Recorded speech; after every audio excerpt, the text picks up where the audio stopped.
J'aimerais que nous prenions ensemble nos Bibles. Nous allons nous lever pour vénérer le Seigneur ainsi que sa parole. Nous allons lire dans 2 Corinthiens, juste un verset d'introduction. Et puis nous allons nous asseoir avant de lire ce que nous donnerons encore dans la suite. 2 Corinthiens, chapitre 3. J'ai demandé s'il est possible, nous pouvons nous lever avec notre Bible. Si vous n'avez pas votre Bible, je pense que l'écriture pourra être projetée si possible. 2 Corinthiens, chapitre 3, nous allons lire à partir du verset 15, mais c'est le verset 18 qui m'intéresse le plus. 2 Corinthiens 3, verset 15 à 18. La Bible nous dit « Jusqu'en ces jours », vous avez trouvé ?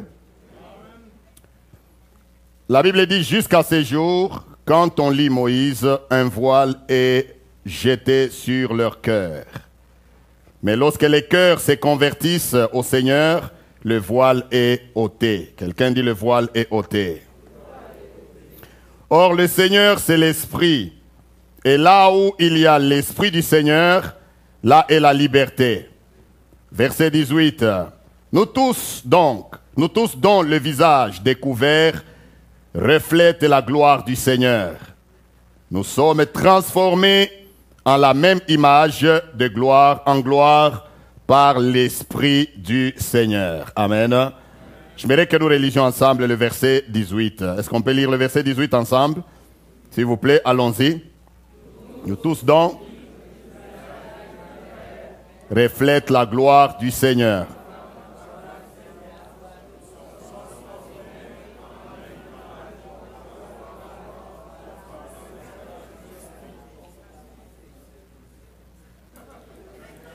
Amen. Est-ce que nous pouvons lire bien maintenant ensemble? Ça ce n'est pas...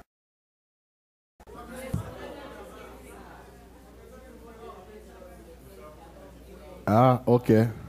Mais lisons quand même ensemble. Parce que la façon qu'on a lu là, c'est comme s'il n'y a pas vraiment d'unité. Lisons comme une église unie. Amen.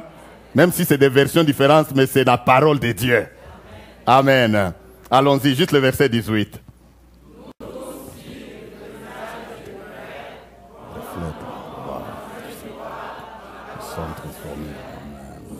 Transformés en la même image, de gloire en gloire par l'Esprit du Seigneur. Amen. Que Dieu vous bénisse. Merci, vous pouvez vous asseoir. C'est la parole de Dieu. Dans ma version, la deuxième partie, beaucoup plus, il dit, nous sommes transformés en la même image. Nous sommes transformés en la même image, de gloire en gloire par l'Esprit du Seigneur. Amen. Le Seigneur m'a donné ce message que je veux nous donner une partie aujourd'hui parce que j'aimerais que nous puissions rester pendant un moment dans ce message, dans cette série ou dans cet enseignement que le Seigneur m'a mis à cœur de parler sur les 7 esprits à détruire avant qu'ils nous détruisent. Amen. 7 esprits à détruire avant qu'ils nous détruisent. Vous savez, lorsque vous regardez autour de nous, il y a tant de besoins dans nos vies, dans nos familles. Et j'aimerais dire d'emblée que ce message est en même temps utile, que ce soit pour la famille, pour l'Église, que ce soit pour la société et que même pour chacun individuellement. En effet, la parole de Dieu s'applique non pas à un homme seul, mais si elle s'applique à un homme seul, ça veut dire qu'elle s'applique à toute la société. Si elle s'applique à une seule personne, ça veut dire qu'elle s'applique à une famille.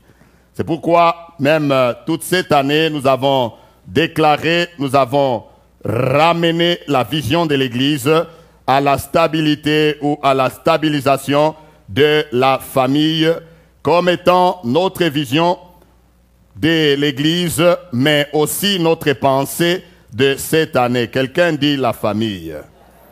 Ce message peut toucher à la famille, mais tu peux dire que moi je n'ai pas de famille, mais tu viens d'une famille, même si tu vis seul ici. Amen. Et même la vision elle-même de l'Église, eh bien, elle concerne tout le monde. Comme je viens de le dire, même si tu n'as pas de famille, tu es seul, mais tu es une famille où Dieu fondera avec toi une famille. Telle est notre espérance. Quelqu'un dit Amen. Alors tout ce que nous enseignons, même si nous disons mot famille, toi tu peux mettre ton nom.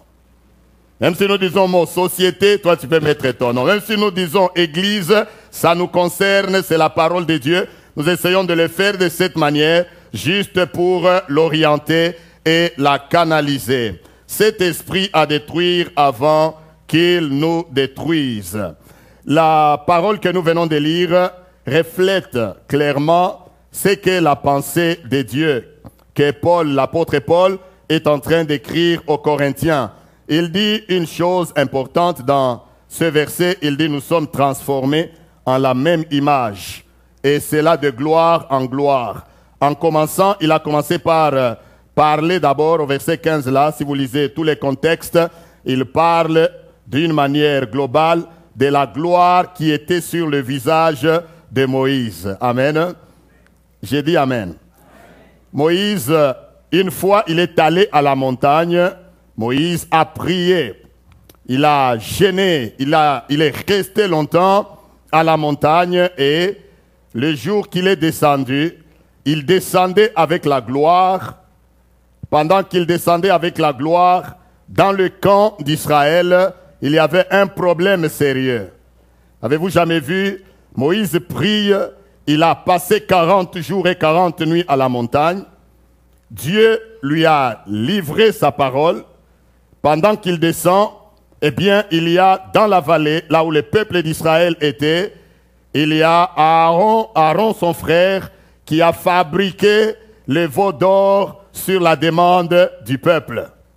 Parce qu'ils se sont impatientés, ils ont commencé à dire à Aaron, fais-nous un veau, fais-nous un Dieu plutôt, qui marche devant nous. Parce que ton frère, là, Moïse, nous ne savons pas ce qu'il est devenu. Et pendant ce temps-là, Moïse à la montagne, il recevait l'ordre et pour Israël et pour Aaron lui-même. Aaron, le peuple l'a poussé à commencer à faire les veaux d'or alors que Dieu parlait de bien de lui à la montagne. Si vous lisez les Écritures, vous verrez que Dieu parle du bien d'Aaron, de comment on doit venir lui mettre l'habiller, lui et sa famille.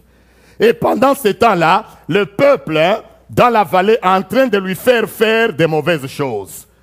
Ça veut dire en d'autres termes, Dieu est en train de donner une image à Aaron et pendant ce temps-là, le monde, la société, la famille est en train de façonner aussi une autre image à Aaron. Combien de fois dans nos vies, dans nos familles, Dieu est en train de planifier. J'ai dit bien planifier. Alléluia. J'ai dit bien planifier. Dieu est en train de planifier quelque chose sur toi. Dieu est en train de te critiquer. Dieu est en train de parler de toi. Oh, quelqu'un dit Amen. Vous savez qu'il y a des moments Dieu parle de nous. Il y a des moments Dieu parle de nous dans son conseil. Vous savez, quand des bénédictions commencent à venir dans ta vie, ça veut dire que Dieu a parlé de toi quelque part. Oh, quelqu'un dit Amen.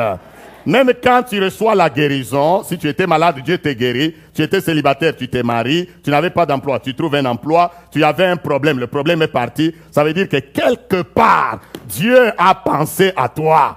Quelque part, Dieu a parlé à un ange pour venir opérer quelque chose dans ta vie. Dieu nous voit, alléluia. Et Dieu nous aime, Dieu nous connaît. Je voudrais te rassurer avant d'aller plus loin dans ce message, que Dieu te connaît. Et la pensée de Dieu, c'est que nous puissions refléter sa gloire. la pensée de Dieu est que nous ne puissions pas la refléter seulement une fois, mais comme nous venons de le lire, l'apôtre Paul dit que nous sommes transformés en la même image de gloire. Pourquoi vous répondez pas? Vous ne croyez pas à ça? Et nous sommes transformés en la même image de gloire en gloire par l'Esprit du Seigneur. Rentrons un peu à ce que je venais de dire. Moïse est en train de parler à la montagne avec Dieu. Il parle du bien d'Aaron, son frère et de sa famille. Il descend, le visage est en train de faire quoi? De rayonner. Quand le peuple le regarde, quand il leur parle, ils lui disent non, nous ne pouvons pas te fixer. Ton visage brille tellement. Alors finalement, Moïse a pris le voile, il a fait quoi? Il a bandé le visage afin d'être capable de parler à son peuple parce que la gloire était tellement forte. Alléluia. Et entre parenthèses, c'est à partir de là que beaucoup de gens, surtout dans le Moyen-Orient, beaucoup de religions, même les Juifs, ont commencé à voiler le visage et cela s'est développé jusqu'à ce qu'ils ont enlevé et d'autres commencent à porter seulement un petit chapeau sur la tête. C'est ça l'évolution. Et ce que l'apôtre Paul est en train d'écrire ici, il dit que même nous aussi, nous sommes transformés en la même image de gloire en... C'est que la pensée de Dieu, c'est que nous puissions refléter son image. Je voudrais dire à quelqu'un ce midi, la pensée et la volonté de Dieu, c'est que partout là où tu es, que ta famille reflète sa gloire. Que ta famille reflète l'image de Dieu. Que toi-même tu reflètes la gloire de Dieu. Que toi-même tu reflètes l'image de Dieu. Oh, quelqu'un dit l'image de Dieu. Dieu n'a-t-il pas dit en créant l'homme, il dit créons l'homme à notre... Amen. Il dit créons l'homme à notre image. J'aimerais dire encore une fois avant d'aller plus loin que la pensée et la volonté de Dieu, bien aimé, c'est que nous puissions lui ressembler. Disons amen bien. La pensée et la volonté de Dieu, c'est que nous soyons comme lui, que nous reflétions son image, que quand on te voit, on voit l'image de Dieu en toi. Maintenant, notre image, ce n'est pas l'image de notre figure ici. C'est pourquoi vous pouvez vous concentrer sur oh, il brille, oh, il ne brille pas. Que ça soit briller, quelqu'un peut briller d'une lotion. Oh, amen. Mais ici, nous parlons de briller dans la vie, de manière à ce que ton caractère devienne tellement un caractère rayonnant à partir de ta famille, de ta société, de l'église, parce que tu ressembles tellement au caractère de Dieu. C'est la raison pour laquelle l'apôtre Paul dit que nous sommes transformés. Quelqu'un dit nous sommes transformés. La foi chrétienne, bien aimé, il est question de la transformation. La foi chrétienne, c'est une usine de transformation. Dieu prend des gens, que ce soit comme nous les chantons, il prend des gens, des abandonnés, il prend des gens, des rejetés, il les façonne, il les transforme et il leur donne une gloire. Et cette gloire-là doit grandir, doit croître. C'est pourquoi il dit, nous sommes transformés en son image de gloire. Hein? J'aimerais dire à quelqu'un encore une fois en avançant, que même si ta vie semble ne pas refléter la gloire en ces temps, je te dis que la pensée de Dieu est que ta vie finisse par refléter la gloire de Dieu. Quelqu'un dit amen. C'est que la pensée, la vision de Dieu est que ta vie, ta famille même, quelqu'un dit ta famille, même ta famille doit refléter l'image de Dieu. Même notre société doit refléter l'image de Dieu. Même notre église doit refléter l'image de Dieu. Et cela pas à un certain niveau, mais nous allons de gloire en gloire. De manière à ce que si ton caractère ou ta vie ou tes problèmes étaient en train d'assombrir la gloire de Dieu, en marchant avec le Seigneur, au cours des années, à la fin, tu finis par ressembler à Dieu, tu finis par ressembler à Jésus-Christ. Si ta famille avait tellement de problèmes, bien aimé, nous n'allons pas quitter ce monde uniquement avec des problèmes dans des familles. Oh, quelqu'un dit amen. Nous ne quitterons pas ce monde seulement en train de nous battre avec des problèmes, de nous battre avec des difficultés. Il faut qu'il y ait un moment dans ta vie où tu dis, oh, réellement, le Seigneur m'a visité, le Seigneur m'a fait du bien. Le Seigneur m'a touché, je rayonne, je ressemble. Ma famille reflète la gloire et l'image du Dieu d'Israël. Quelqu'un dit Amen. Je ne suis qu'en train de poser les bases avant d'aller plus loin dans le message. Alléluia. C'est la raison pour laquelle mets-toi ceci en ton cœur et en ton esprit, que pendant que Dieu parle du bien de toi, à la montagne, à nous ses serviteurs, il y a le monde qui pense également s'aimer un certain esprit en toi, dans ta famille, dans la société, dans ton travail, afin que l'image que Dieu est en train de vouloir te donner à la montagne puisse échouer. Mais au nom de Jésus-Christ, j'aimerais que quelqu'un, chacun parmi nous, qu'il soit ce que Dieu a résolu qu'il soit. Que chaque famille en ces lieux soit réellement que Dieu a pensé qu'elle soit. Que ce que Dieu a déclaré sur ta famille soit ce que tu auras. Ce n'est pas en vain que des serviteurs et des servants de Dieu défilent du haut de la chair pour transmettre l'évangile. L'évangile, c'est la transformation. Oh, quelqu'un dit Amen. L'évangile, c'est la transformation. L'évangile, c'est la bonne nouvelle. C'est pourquoi Jésus a parlé à Nicodème. Nicodème vient le voir. Jésus lui parle et lui dit, eh bien Nicodème, pour entrer dans le royaume de Dieu, il faut faire quoi? Il faut que tu naisses de nouveau. Le terme naître de nouveau là, bien aimé, c'est en d'autres termes la transformation. Il faut que vous puissiez vous métamorphoser. Oh, alléluia.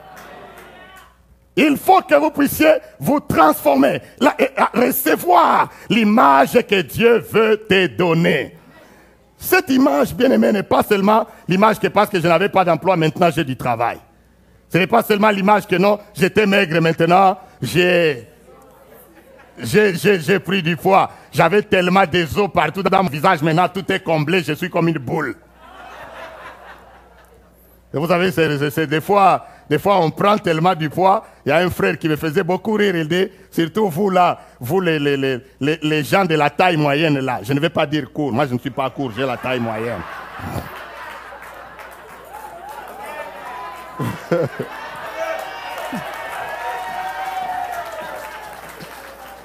Il dit, quand vous gagnez du poids, quand vous grossissez, vous devenez comme une boule.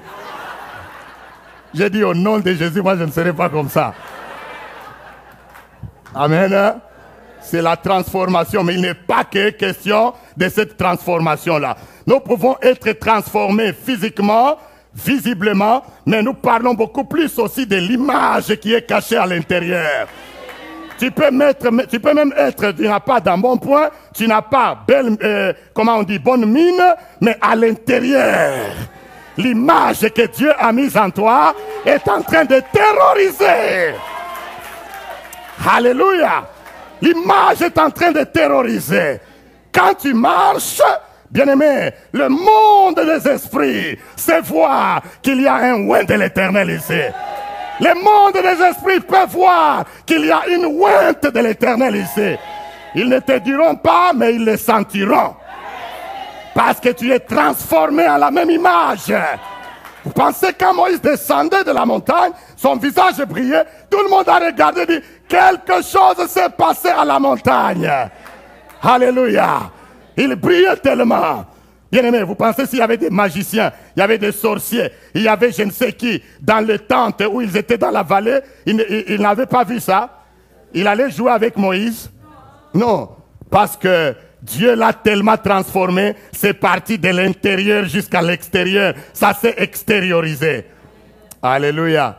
Vous savez, un jour, je crois il y a la semaine passée ou la semaine en arrière, j'ai partagé quelque chose avec Pasteur Jackie. Je suis sorti juste à côté ici, derrière ici, juste devant là. J'ai regardé parce que c'était un jour où on a sorti les poubelles. On les sort le mercredi, les frères s'en occupent.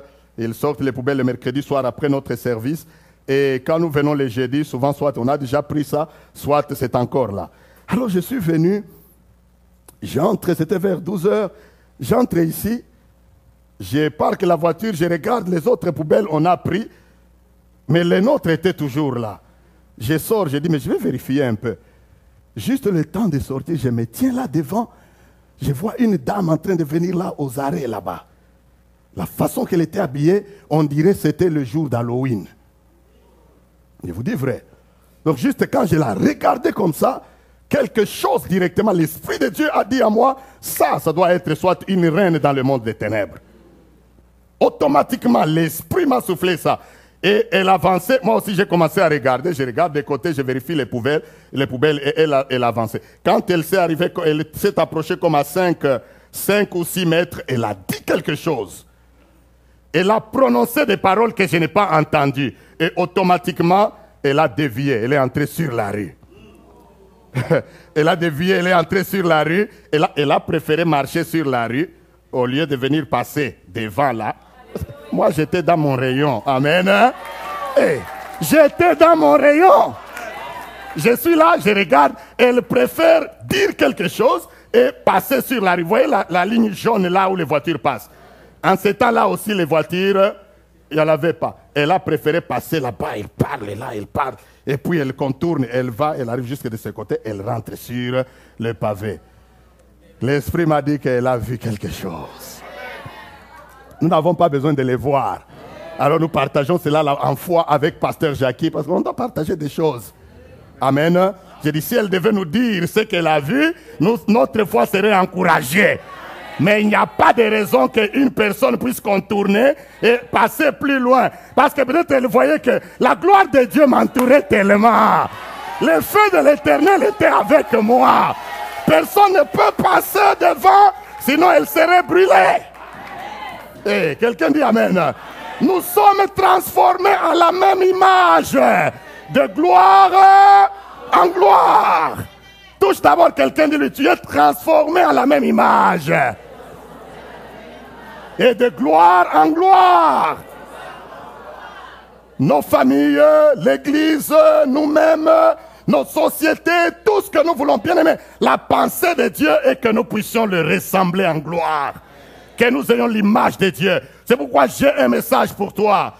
Ne tremble pas ou ne tremble plus. Car l'image de Dieu est un investissement en toi. L'image de Dieu est un investissement dans la vie du chrétien.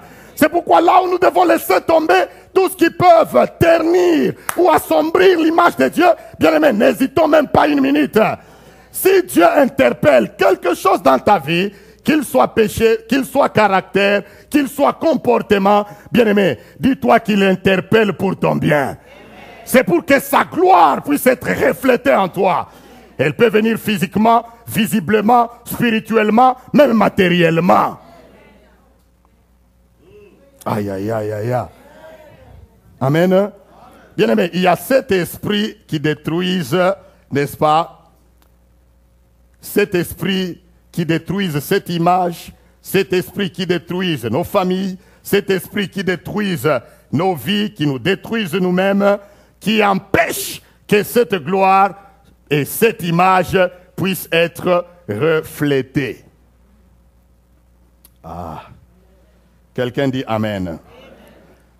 Je m'attellerai beaucoup plus sur 2 familles dans la parole de Dieu. Je vais m'atteler sur la famille de Jacob et aussi sur la famille de David durant ces temps. Amen. Afin de pouvoir illustrer ce que je viens de dire d'une manière globale. Mais retiens déjà à ce stade que Dieu est en train de dire du bien de toi. Où? En haut, à la montagne.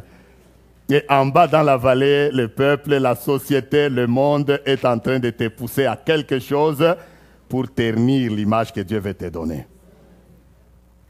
Amen. Pour ternir l'image, vous comprenez le mot ternir?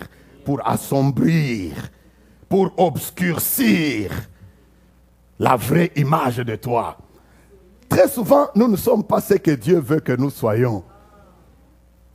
Très souvent, le diable veut, lui, nous mettre un sceau, un cachet sur nos vies, sur nos familles, pour que toute notre vie, comme je venais de le dire, nous soyons des gens qui ressemblent plus à l'image que le diable a collée à nos vies. Au nom de Jésus, que cela te soit ôté et enlevé.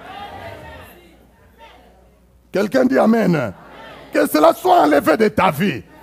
Tu n'es pas ce que le diable veut que tu sois. Tu dois être ce que Dieu dit, Dieu veut que tu sois. Parce que nous voyons aujourd'hui beaucoup de chrétiens, même quand nous venons prier, nous venons adorer, certains parmi nous, comme je venais tantôt de faire la remarque là, certains n'adorent pas parce qu'il y a tellement une image que le diable a collé à ta vie. Au nom de Jésus, cela doit changer. Amen. Alors cette image-là, toi tu es un homme, une femme heureuse, rayonnante de joie. Mais le diable te colle une image, il veut détruire cela. Amen. Tu deviens inquiet, tu deviens un homme pensif, tu deviens une personne, je ne sais pas moi, qui semble toujours soucieux, alourdi. Amen. L'évangile transforme. L'évangile transforme. J'aimerais que nous lisions rapidement. Allons d'abord en Genèse. Allons dans Genèse. Comme je l'ai dit, nous nous attellerons sur deux familles. J'aimerais que nous lisions d'abord, avant de nous toucher quelques points qui pouvaient... Aujourd'hui, je parlerai peut-être juste d'un seul esprit. Et je reviendrai dans la suite. Amen. J'ai dit Amen encore.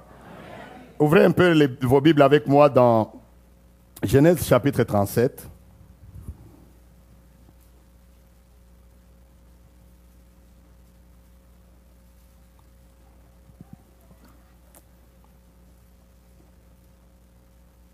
N'oubliez pas la pensée de base. Nous sommes transformés en la même image de gloire.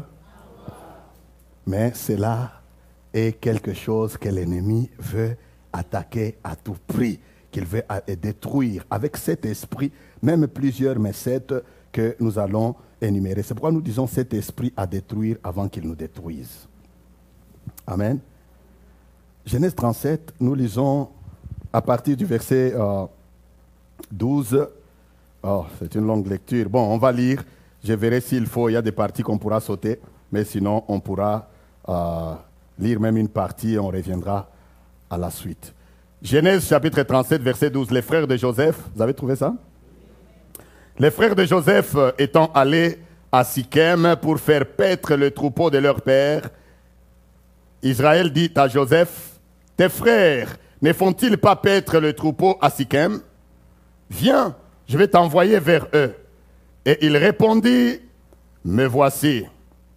Israël lui dit, va, je t'ai pris, et voici tes frères sont en bonne santé, et si le troupeau est en bon état. Et tu m'en rapporteras des nouvelles. Il l'envoya ainsi de la vallée d'Hébron, et Joseph alla à Sichem. Verset 15. Un homme le rencontra comme il errait dans les champs. Il le questionna en disant, que cherches-tu? Un garçon de 17 ans à peu près. Il dit, que cherches-tu? Joseph répondit, je cherche mes frères. Dis-moi, je t'ai pris, où ils font paître leurs troupeaux.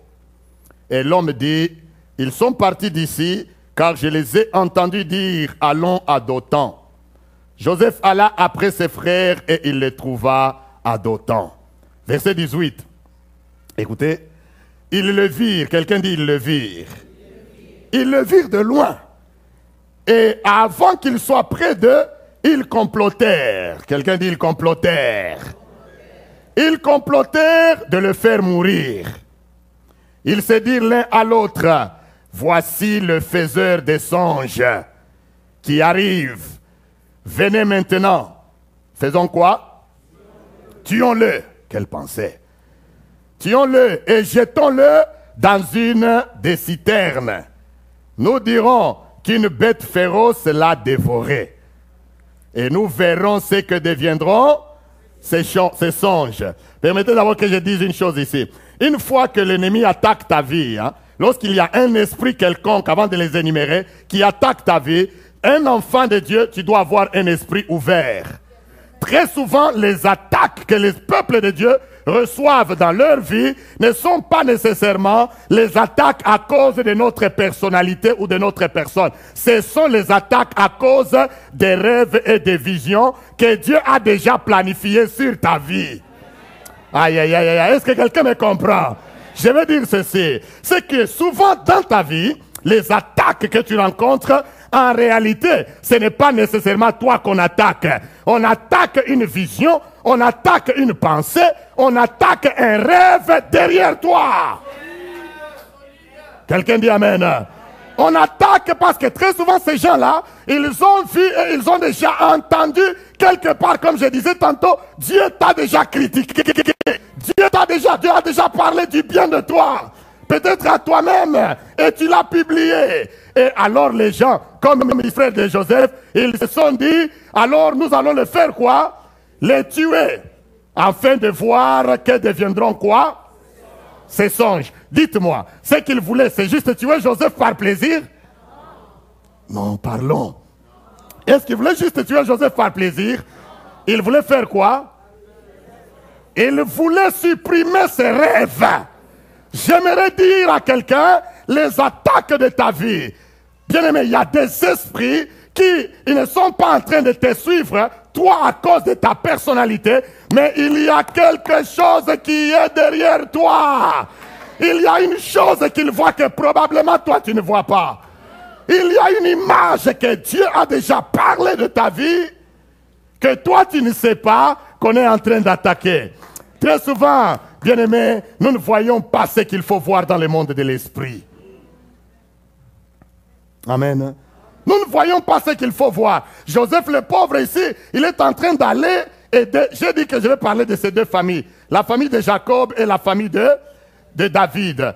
Pour deux raisons. J'ai choisi ces deux familles lorsque le Seigneur m'a donné ce message. Eh bien, le Seigneur m'a conduit à ces deux familles pour deux raisons d'abord majeures. Premièrement, ce sont des familles qui ont directement un lien avec le Messie. Aïe, aïe, aïe. Quelqu'un dit Amen. Et deuxièmement, c'est aussi des familles qui, il y a quelque chose qui se passe. Regardez, dans la famille de Jacob, Jacob a plusieurs fils, n'est-ce pas? Jacob a plusieurs fils. Il les a tous envoyés en brousse pour aller paître. Il a laissé combien?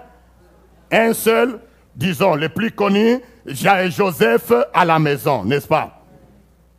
Il laisse Joseph. Plusieurs sont partis, un seul est resté, leur frère. Dans la famille de David, c'est quelque chose de contraire, n'est-ce pas? Dans la famille de David, vous allez voir, on a envoyé combien en brousse? Un seul. Et combien sont restés? Plusieurs.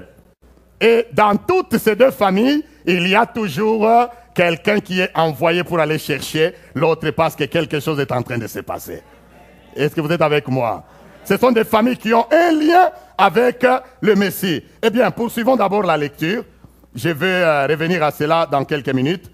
Verset 21. Ruben entendit cela et il le délivra de leurs mains. Il dit, ne lui ôtons pas la vie. Aïe, aïe, aïe, amen. Ne lui ôtons pas la vie. Ruben leur dit, ne répandez point le sang. Jetez-le dans cette citerne qui est au désert et ne mettez pas la main sur lui. Il avait dessein de le délivrer de leurs mains pour le faire retourner vers son père. Lorsque Joseph fut arrivé auprès de ses frères, ils le dépouillèrent de sa tunique, de la tunique de plusieurs couleurs qu'il avait sur lui. Ils le prirent et le jetèrent dans la citerne. Cette citerne était vide, gloire à Dieu. Amen. Il n'y avait point d'eau. Ils s'assirent ensuite pour manger. Ayant levé les yeux, ils virent une caravane d'Ismaélites venant de Galade. Leurs chameaux étaient chargés d'aromates, de baume et de myrrhe, qu'ils transportaient en Égypte.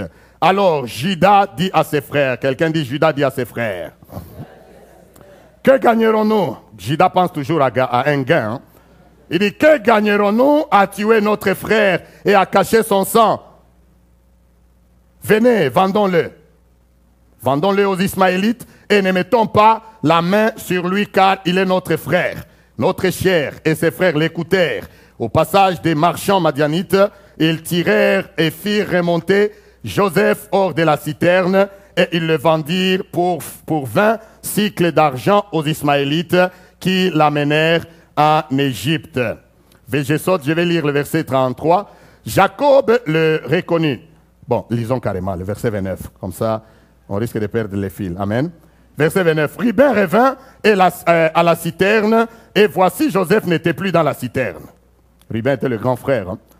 Il déchira ses vêtements, retournant vers ses frères et dit, l'enfant n'y est plus, et moi où irai-je?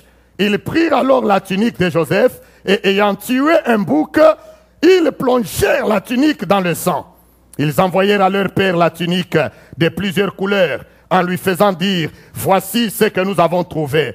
Reconnais si c'est la tunique de ton ou non. Verset 33, Jacob, quoi?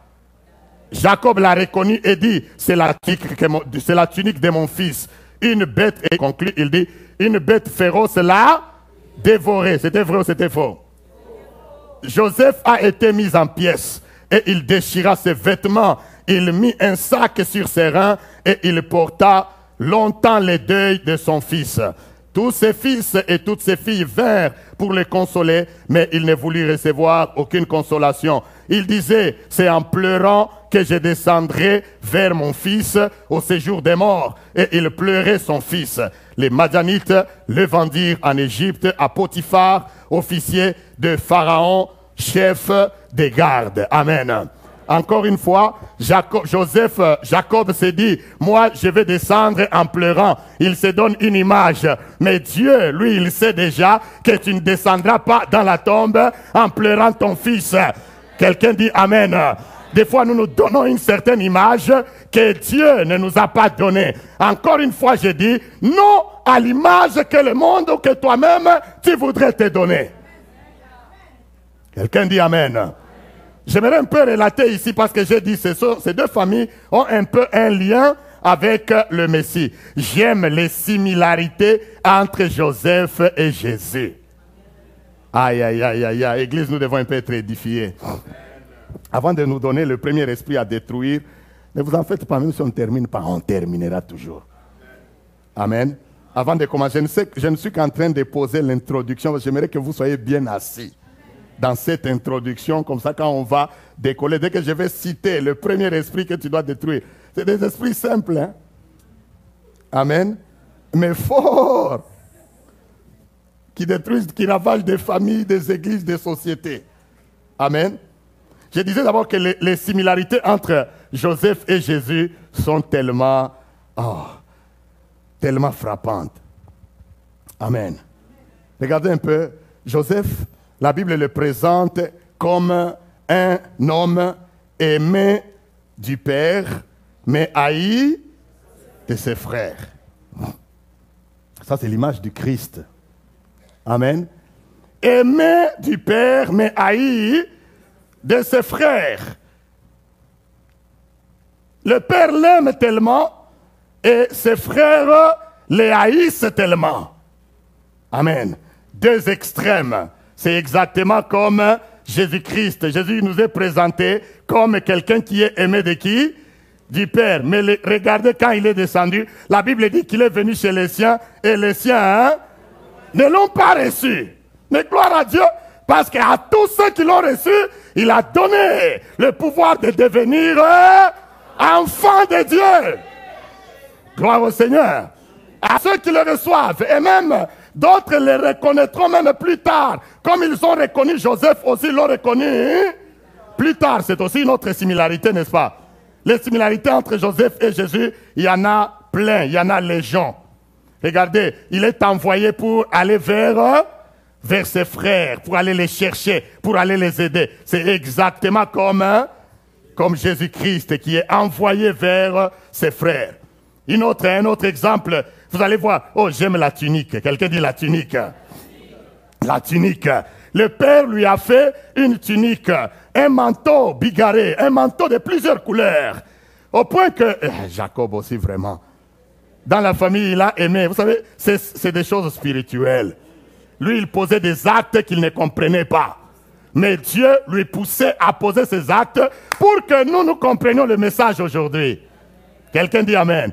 Il a cousu une tunique de plusieurs couleurs, une tunique, d'autres versions disent une tunique royale. Donc Jacob a pris une tunique meilleure, il a mis sur Joseph. Et tout le monde qui le regardait n'était pas perdu, il savait que donc celui-ci est le préféré de son père. La Bible nous dit que Jésus-Christ, bien aimé, le manteau qui était sur notre Seigneur, Jésus portait un manteau qui n'avait pas de couture. C'est spécial ou ce n'est pas spécial? C'est dans la Bible. Jésus portait un manteau sans couture. Vous voyez là, nous sommes là. Regarde tes habits là, on a cousu ici, on a pris des pièces, on a collé. Les spécialistes en matière de couture, ils ont travaillé. Qui a ici un habit qui n'est pas cousu? Mais la Bible dit que les soldats romains ont déchiré, c'était un habit sûr.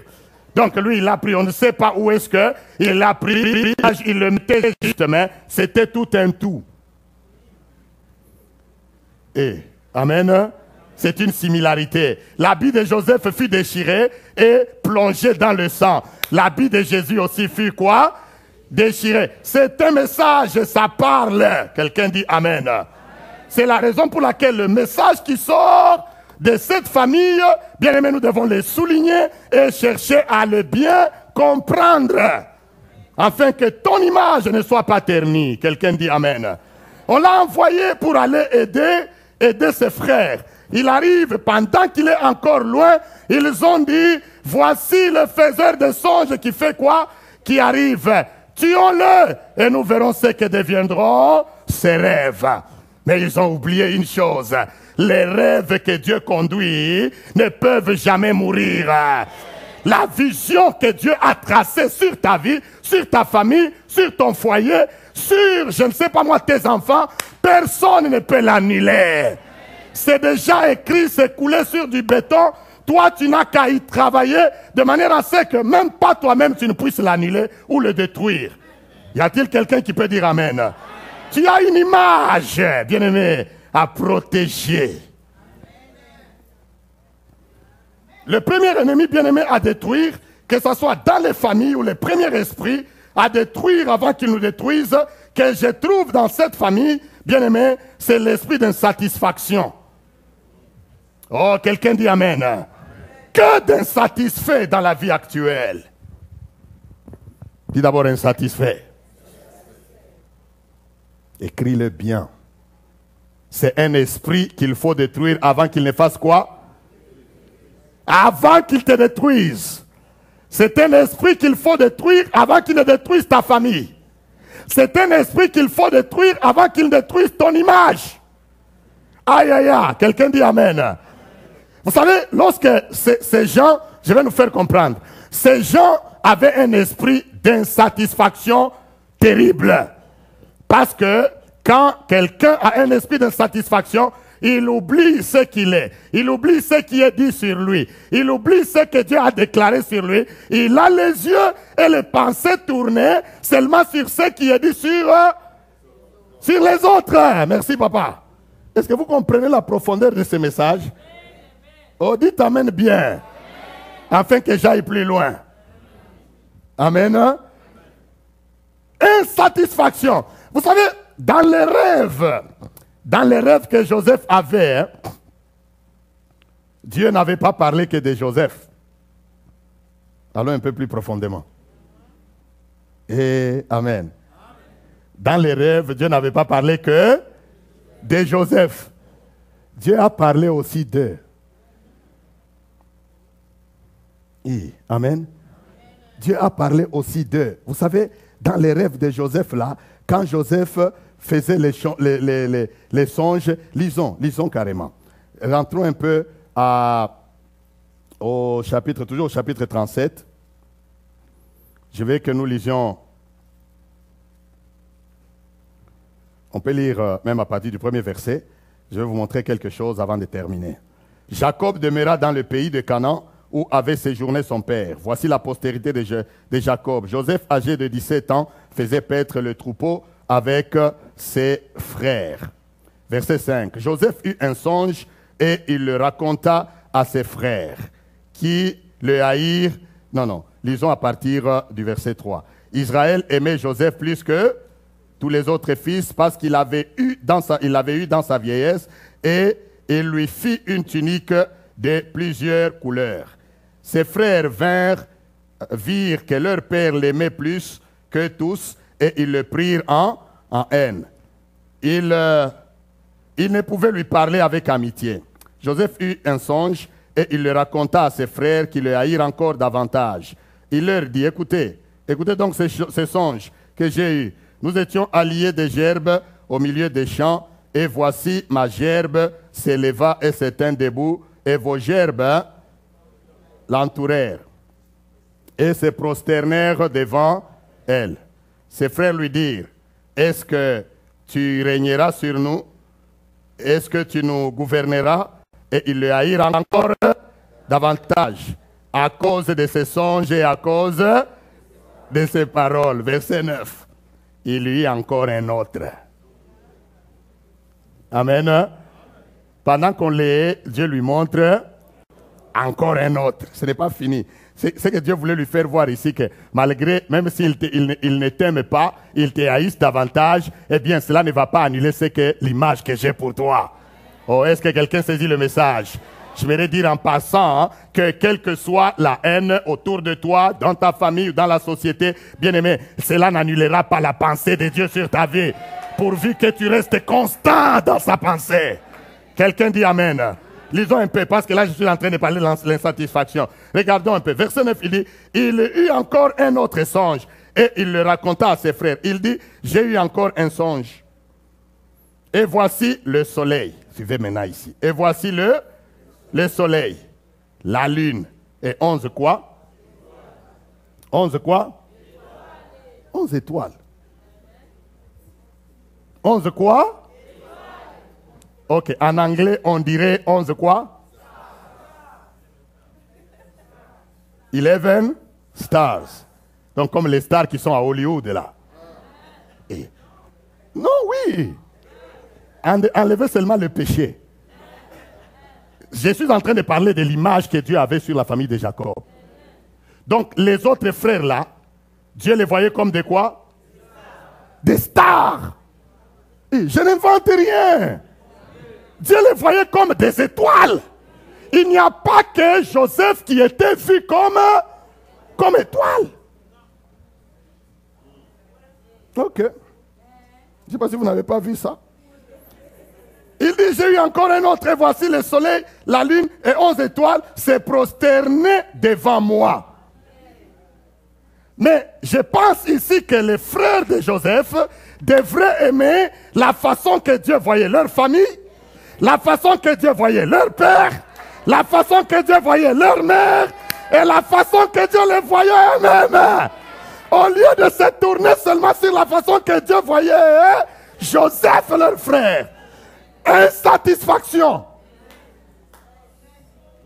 Aïe, aïe, aïe, aïe, aïe. Est-ce que quelqu'un saisit le message? Dieu les voyait comme des stars. Mais le fait est que l'insatisfaction leur a tourné le visage au lieu de regarder ce que... tu as vu quoi? 11 étoiles. Donc ça veut dire que Dieu voit notre famille comme une famille des étoiles, une famille des stars, dont le Père est le soleil et dont la mère est la lune. Même si nous tous nous allons nous prosterner devant toi, Joseph, hein, l'essentiel est que je suis quand même une étoile. Je peux me prosterner, ce n'est pas un problème. Mais il devrait comprendre que les étoiles hein, diffèrent de brillance. Quelqu'un dit Amen. Une étoile peut briller plus qu'une autre, mais nous sommes tous hein, des étoiles. Quelqu'un dit Amen. Je suis une étoile, tu es une étoile. Notre Père est le soleil. Jésus-Christ est le soleil de la justice. Bien-aimé, sois satisfait de ce que Dieu est en train d'opérer dans ta vie. Tu ne promèneras pas de regard inquiet. Alléluia. Sois satisfait. Vous savez, aujourd'hui les familles se détruisent, les sociétés se détruisent, les églises se détruisent, les vies se détruisent parce que les gens ne sont pas contents de la façon que Dieu les voit. Mais nous aimons beaucoup plus tourner notre regard sur la façon que Dieu voit notre frère. Sois content d'abord de ta maison. Amen. Vous savez, le contentement, c'est quelque chose, c'est une valeur dans la vie du chrétien. Quelqu'un peut-il nous lire 1 Timothée 6, 6? Quelqu'un peut-il nous lire 1 Timothée 6, 6? Je parle des esprits qu'il faut détruire avant qu'ils ne fassent quoi? Qu'ils nous détruisent. Il faut les détruire. 1 Timothée 6, 6.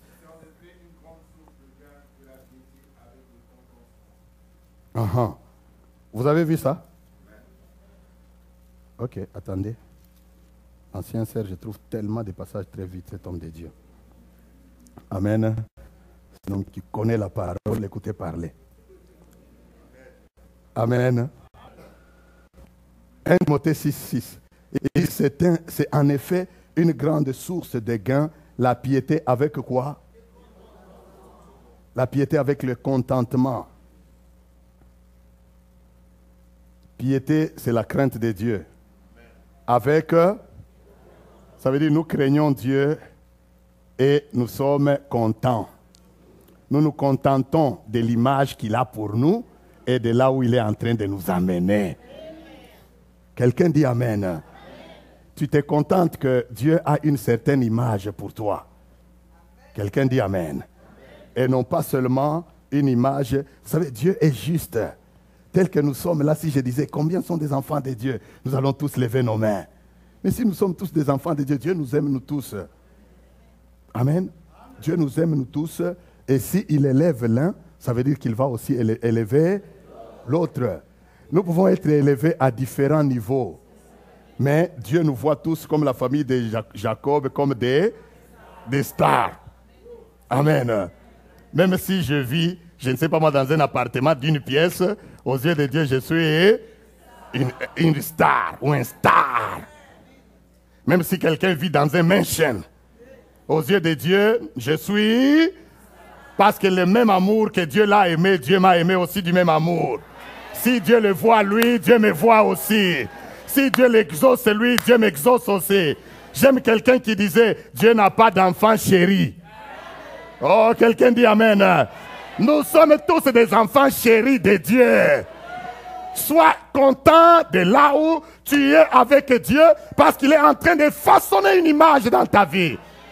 Sois content de ta famille, sois content de ton foyer. Sois satisfait de ce que jusqu'ici Dieu a fait dans ta vie. C'est là qu'il fera davantage. Ça, c'est l'image que Dieu veut que son peuple soit. Hey. Quelqu'un dit Amen. Quelqu'un dit Amen. Je vais m'arrêter là parce que le dimanche passé, on est tellement... On s'est dit, non, on doit maintenant régulariser les choses. Amen. Aïe, aïe, aïe. Je sens encore... Amen. Mais il est 13h35. Nous avons décidé que nous devons maintenant être très sérieux avec le temps. Amen. J'arrête là. Apprenons seulement à venir à l'église à temps. Amen.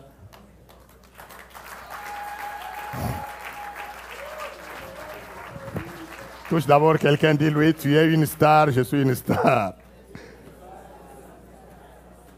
Tu es un star, je suis aussi un star. Amen. Que Dieu vous bénisse, pasteur. Amen. J'ai dit, touche quelqu'un, tu lui dis, tu es une étoile, je suis aussi une étoile. Tu peux briller plus que moi, mais moi je brille aussi quand même. Tu as une image aux yeux de Dieu et aux yeux du monde, moi aussi j'ai quand même une image. Dieu parle du bien de moi à la montagne et je dois éviter ce que le diable veut me faire faire dans la vallée. Alléluia! Nous acclamons très très fort le Seigneur, notre Dieu.